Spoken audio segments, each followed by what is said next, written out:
C'est le chant des pintades. Mais qu'est-ce que vous racontez? Je ne sais pas pourquoi ça me vient à l'esprit là. Je comprends rien à ces choses-là. Allez, moi je m'en vais, j'ai un série. Hein. Je ne sais pas quelle idée que vous faites des pintades.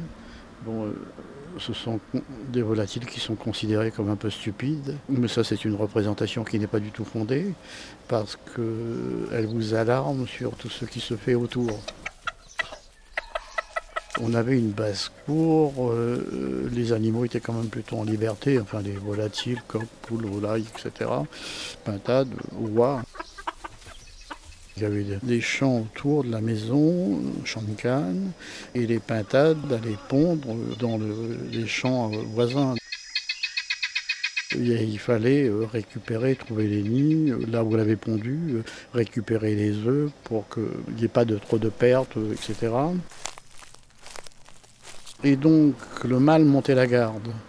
Mais c'était un gros malin parce que, en fait, et ça revient à la fausse représentation qu'on a des pintades, et en fait, bon, il se mettait à une certaine distance, hein. Donc il chantait, et en même temps il montait la garde, hein, donc pour avertir la femelle d'un danger imminent, etc. Et en fait, cet animal, c'est le cas de le dire, il chantait, il se positionnait dans une direction opposée, bon, dans un certain rayon, mais quand même opposé. Donc si on cherchait autour de là où il était, on était sûr de se tromper. Donc voilà, vous avez à la fois une représentation de la pintade et je ne sais pas pourquoi ça me revient.